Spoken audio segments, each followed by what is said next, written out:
नमस्कार। मेरा नाम भाऊ तोरसेकर। आप देख रहे हैं प्रतिवाद। दोस्तों, अंग्रेजी में एक कहा, क्या बोलते हैं, फ्रेज है, पे बैक टाइम। पे बैक टाइम का मतलब क्या होता है?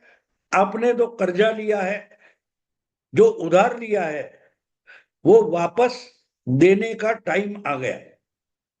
हम बैंक से कर्जा उठाते हैं, किसी साहूकार से कर्जा उठाते हैं। जब उठाते हैं तो वो कैश हाथ में आती है तो हम खुश हो जाते हैं, खुश हो जाते हैं। तब पता नहीं होता, ना ध्यान होता है कि भाई ये वापस भी देना है। ये कमाई हुई रकम नहीं है, ये किसी से उधार ली हुई रकम है। आज ना कल वो तो वापस देनी पड़ेगी।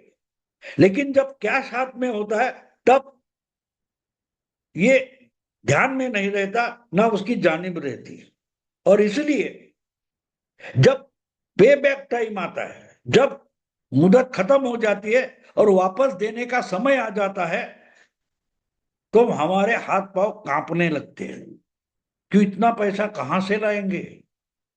10 लाख का कर्जा उठाया, 2 साल में वापस करेंगे। एक एक दिन जाते जाते, हफ्ते जाते, महीने जाते, साल निकल जाता है, 1.5 साल निकल जाता है, और आखिरी 6 या 3 महीने बचते, तब 10 लाख रुपए सूद समेत कहां से देंगे? ये चिंता सताने लगती है। उसको बोलते हैं पे बैक टाइम।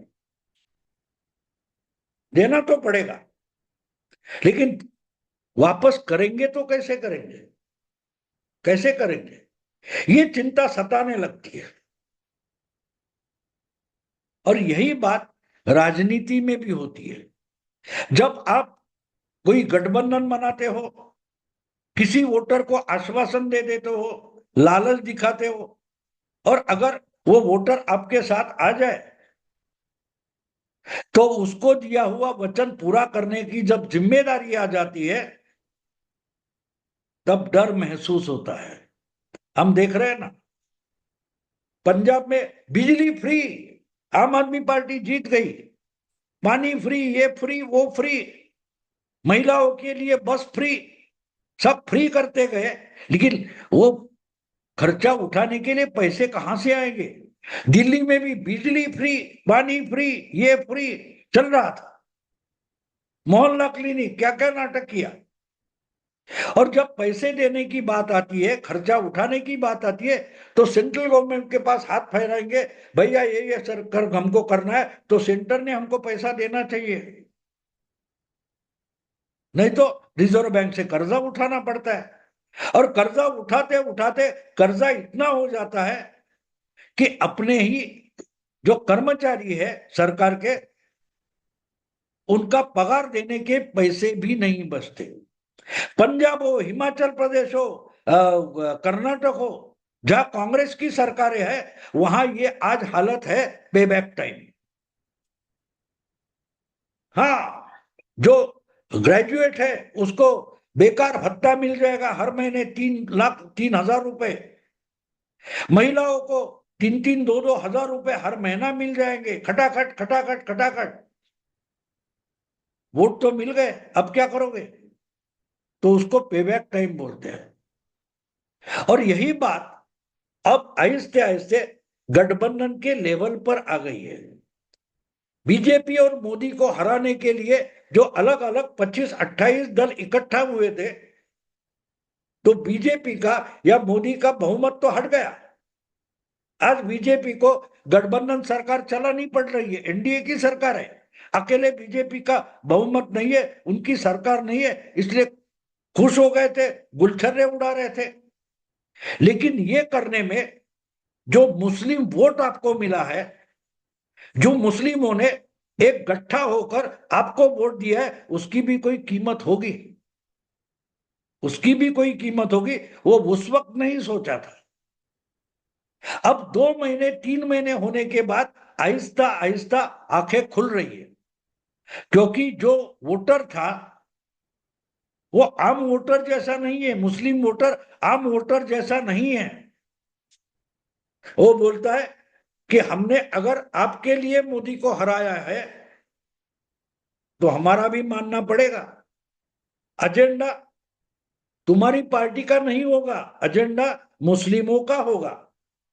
और अगर वक्फ बोर्ड के कानून में कोई भी बदलाव हमें मंजूर नहीं है तो इंडी अलायंस की जो पार्टियां हैं उनको हमारे साथ खड़ा होना पड़ेगा और वक्फ बोर्ड का समर्थन करना पड़ेगा, हिंदुओं के खिलाफ बोलना पड़ेगा।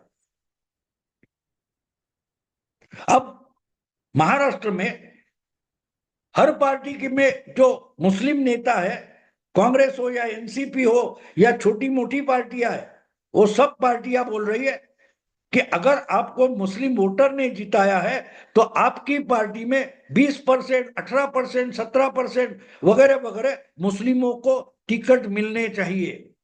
कांग्रेस का मुस्लिम नेता हो या एनसीपी का मुस्लिम नेता हो, और जिस पार्टी में मुस्लिम नेता नहीं है, ऐसे उबाठा शिवसेना में भी मुस्लिमों को टिकट देना चाहिए। ये मांग मुस्लिम संगठना की तरफ से शुरू हो गई है। पे बैक टाइम, वोट चाहिए ना, वोट आपने लिए तो अब हमारा टाइम है वसूली का। आपने वोट तो वसूल किए, वो उधार लिए, उसका बकाया है, वो कब दोगे, ये मांग शुरू हो गई है। और बिल्कुल वही बात गठबंधन में जो पार्टियां होती है उनमें भी होती है, उनमें भी होती है। जो वोट लोकसभा चुनाव में मिले, गठबंधन करके मिले हैं, उसमें इस पार्टी के वोट उसको ट्रांसफर हुए, उस पार्टी के वोट इसको ट्रांसफर हुए। जैसे महाराष्ट्र में मुस्लिम वोट यानी कांग्रेस और एनसीपी का बड़ा वोट उद्धव ठाकरे के पास चला है, तो उद्धव ठाकरे को मुस्लिम वोट चाहिए, इसलिए कांग्रेस के साथ तो रहना पड़ेगा। बिल्कुल वही बात उत्तर प्रदेश की है। उत्तर प्रदेश की है। उत्तर प्रदेश में कम से कम पिछले 15 साल से कांग्रेस पार्टी सफा चाट हो गई थी, सुपड़ा साफ हो गया था। 2009 में उत्तर प्रदेश में कांग्रेस ने 22 सीटें जीती थी लोकसभा की, लेकिन 2014 में सिर्फ 2 सीटें आई, मां और बेटा। 2019 में सिर्फ मां चुनकर आई, बेटा हार गया था।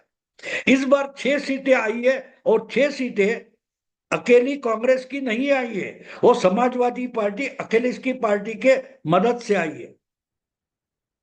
और इसका सीधा कारण यह है कि मुस्लिम वोट भी कांग्रेस को मिला है और कांग्रेस हमेशा मुस्लिम वोट पर ही अपनी राजनीति चलाती आई। 1990 के बाद आहिस्ते आहिस्ते दलित और मुस्लिम कांग्रेस की पास से खिसकता गया, दलित और मुस्लिम वोटर, और उसी कारण से समाजवादी पार्टी अखिलेश या मुलायम की और मायावती की बहुजन समाज पार्टी अपनी ताकत बढ़ाती गई। दलित मायावती के पास चला गया बड़ी संख्या में, और मुस्लिम अखिलेश या मुलायम के पास चला गया, तो यादव और मुस्लिम मिलकर समाजवादी पार्टी यूपी की एक बड़ी पार्टी बनी। मायावती दलित और बाकी पिछड़े और मुस्लिम मिलकर बड़ी पार्टी बन गई और कांग्रेस सुपड़ा साफ होता गया। तो 2009 में जब यूपीए की सरकार थी और बीजेपी कमजोर बन गई थी, तो मुस्लिमों ने बड़ी संख्या में कांग्रेस का साथ दिया, दलितों ने थोड़ा साथ दिया, तो फिर से कांग्रेस पार्टी उत्तर प्रदेश में उभर गई थी। 80 में से 22 सीटें, सबसे बड़ी पार्टी बनकर कांग्रेस उत्तर प्रदेश में उभरी, लेकिन 14 में उसका सुपड़ा साफ हो गया। इसका एक ही कारण था, मुस्लिम और दलित वोट कांग्रेस से खिसक गया था। लेकिन पिछले लोकसभा चुनाव में 2024 में उसमें से कुछ मुस्लिम वोट और कुछ दलित वोट वापस आ गया, क्योंकि अखिलेश के साथ राहुल गांधी ने हाथ मिलाया और 80 में से 16 सीटें कांग्रेस ने लड़ी। तो जो मुस्लिम वोट अखिलेश के पास था वो कांग्रेस को मिल गया, और साथ साथ मुलायम का और अखिलेश का जो यादव वोट है वो भी कांग्रेस के पास आ गया। और संविधान की बात बजा दी तो दलित वोट भी कांग्रेस के पास आ गया। तो अब कांग्रेस चाहती है कि यूपी में ज्यादा से ज्यादा सीट लड़कर अपनी ताकत बढ़ाई जाए और फिर से यूपी में कांग्रेस एक बड़ी पार्टी बनकर उभरे। अब बड़ी पार्टी बनकर उभरने तो कांग्रेस को हराने की जरूरत, बीजेपी को हराने की जरूरत नहीं। बीजेपी का वोट बीजेपी के पास रहेगा ही, तो कांग्रेस को वोट कहां से आएगा? कांग्रेस को वोट जैसे मायावती से वापस लाया है, इसी ढंग से समाजवादी पार्टी का वोट, दलित वोट, मुस्लिम वोट खींचना पड़ेगा। और लोकसभा के चुनाव होने के बाद जो चर्चा हो गई है कि इंडिया अलायंस जीत गई है, मोदी की ताकत घट गई है, तो उसका एक ही कारण है, मुस्लिम वोट बैंक। तो ये वोट बैंक जिस पर पिछली 25 साल से मुलायम सिंह और आज उनके बेटे अखिलेश राज कर रहे थे, वोट बैंक अब कांग्रेस के खेमे में खिसक रहा है और इसी का डर अखिलेश को अब सता रहा है, बिल्कुल सता रहा है। अखिलेश इसलिए डरे हैं कि मुस्लिम खिसकेगा लेकिन यादव बचेगा, लेकिन मुस्लिम खिसकेगा तो पलड़ा भारी करके सीट जीतने के लिए उतने वोट नहीं रहते, इसलिए कांग्रेस फिर से उभरे तो हमारा नुकसान है, ये अखिलेश जान गया है और अखिलेश की ये समस्या है। और दूसरी बात और है, यादव समाज जो है वो अखिलेश जितना बड़ा, क्या बोलते हैं उसको, एंटी हिंदू नहीं है। वो मुस्लिम अपनी पार्टी मानती है, लेकिन यादव समाजवादी पार्टी के लिए एक वोट बैंक है वो। फिर भी यादव समाज खुद को कट्टर हिंदू मानता है और उस पर अगर निर्भर रहना है तो अखिलेश को हिंदुत्व के खिलाफ ज्यादा बातें करना फायदेमंद नहीं होगा। और इसीलिए राहुल गांधी जोर शोर से हिंदू के खिलाफ बोल रहे हैं, क्योंकि उन्हें आज मुस्लिमों का वोट अपनी तरफ खींचना है। और जितना हिंदुत्व के खिलाफ राहुल गांधी बोलेंगे, कांग्रेस बोलेगी, उतना मुस्लिम वोट ज्यादा से ज्यादा कांग्रेस के पास चला जाएगा। एक बात हमको माननी पड़ेगी, अगर 70 साल से मुस्लिम इतना पिछड़ा है तो उसका यही कारण है, मुस्लिमों के लिए कुछ भी करने की जरूरत नहीं है। हाँ, हिंदू धर्म को, सनातन धर्म को गालियां दे दो, हिंदुत्ववादी पार्टियों के खिलाफ बकवास करते रहो, तो मुस्लिम वोटर आपके पास खींचा चला आता है। करने की कुछ जरूरत नहीं। अगर 70 साल से मुस्लिम इतना पिछड़ा रहा है और फिर भी कांग्रेस पार्टी मुस्लिमों का तुष्टीकरण कर रही है, ये आरोप है, तो मुस्लिमों के लिए कांग्रेस पार्टी ने किया क्या, इस सवाल का जवाब किसके पास नहीं है? तो कारण दोस्तों साफ है, कारण साफ है। फिर से वो मुस्लिम वोटर कांग्रेस के पास खिसक रहा है और इसीलिए वो ज्यादा से ज्यादा कांग्रेस के पास लौटे। इसीलिए तो राहुल गांधी जोर शोर से हिंदुत्व के खिलाफ बोल रहे हैं, आरएसएस के खिलाफ बोल रहे हैं, बीजेपी के खिलाफ बोल रहे हैं, सनातन धर्म के खिलाफ बदनामी की बातें बोल रहे हैं, क्योंकि उनको अभी बाकी किसी के वोट नहीं चाहिए, उनको सिर्फ मुस्लिमों के वोट चाहिए। मुस्लिम वोट बैंक जो पूरी की पूरी कांग्रेस के पास चली आए, इसीलिए राहुल गांधी जोर शोर से उत्तर प्रदेश में हिंदुत्व के खिलाफ बातें करते हैं। लेकिन इससे ज्यादा चलता जाए तो समाजवादी पार्टी का नुकसान हो सकता है, क्योंकि यादव समाज हिंदू है और कट्टर हिंदू भी है। जितने पूजा पाठ अर्चना हिंदू के बाकी जाति में होते हैं, उसमें ज्यादा से ज्यादा तगड़े पूजा पाठ यादवों में चलते हैं। और इसलिए अखिलेश आज चिंताक्रांत है, चिंता में है कि कितने समय तक कांग्रेस का साथ हाथ मिलाकर चल पाएंगे। अगर कांग्रेस बार बार मुस्लिम तुष्टीकरण के लिए, हिंदुत्व के खिलाफ, हिंदू धर्म के खिलाफ बातें करती रही, तो यादवों में भी चल बिचल हो जाएगी और बहुत सारा यादव बीजेपी के पास चला जाने का धोखा है। उसका नुकसान कांग्रेस को नहीं होगा, अखिलेश को होगा। और इसीलिए अखिलेश को नए सिरे से विचार करना भाग हुआ है कि भाई कुछ भी करो, लेकिन मुस्लिम वोट मिलने के लिए यादव वोट जाने नहीं चाहिए। यही अखिलेश की एक समस्या बन चुकी है।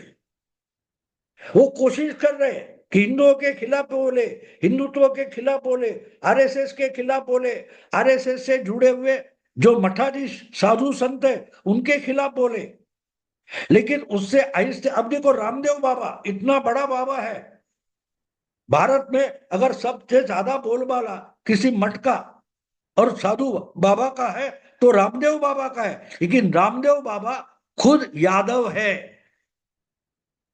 तो अगर अखिलेश यादव रामदेव बाबा या वैसे बाबाओं को गाली देगा तो उससे गुस्सा कौन होगा? यादव भी होंगे, और उसका खामियाजा अखिलेश को भुगतना पड़ेगा। और इसीलिए राहुल गांधी का साथ देना अखिलेश के लिए दिन ब दिन बड़ी समस्या होती जा रही, और मुस्लिम वोटर वापस आ रहा है। इसलिए राहुल गांधी जोर शोर से हिंदुत्व और सनातन के खिलाफ बातें करते रहे। तो जितनी बातें राहुल गांधी जोर शोर से हिंदुओं के खिलाफ करेंगे, उतनी अखिलेश की समस्या बढ़ती जाएगी। और यही अखिलेश के लिए एक दुखड़ा बनता जा रहा है, क्योंकि एक तरफ हिंदुत्व के खिलाफ बोलने के कारण जो उसका कोर वोट है यादव, समाजवादी पार्टी यादवों की पार्टी मानी जाती है, अगर उनकी पार्टी में हिंदुत्व के खिलाफ बोलने के कारण यादव वोट घटता गया तो नुकसान तो समाजवादी पार्टी का, अखिलेश का होगा ही। लेकिन मुस्लिम वोट आने के बजाय कांग्रेस के पास खिसक जाएगा, तो इसको बोलते पे बैक टाइम। लोकसभा में वोट मिलने से कितने खुश थे अखिलेश यादव, लोकसभा में दहाड़ कर बोल रहे थे, अभी भी मीटिंगों में जाकर जोर शोर से बोल रहे हैं। लेकिन जितने जोर शोर से बोलेंगे उतना वो हिंदू कंसोलिडेशन को मदद करेंगे, क्योंकि देश में आहिस्ते आहिस्ते हम देख रहे हैं। अभी मैं एक हफ्ते में देख रहा हूं हिमाचल प्रदेश की आग गुजरात के गणेश पंडाल में पहुंच गई और गुजरात से निकलकर कर्नाटक में पहुंच गई है। तो इससे मुस्लिम आक्रामक होता है, और मुस्लिम आक्रामक होता है तो हिंदू देव देवताओं मंदिरों पर त्योहारों पर हमला करेगा, और हिंदू हिंदू कंसोलिडेशन शुरू होगा।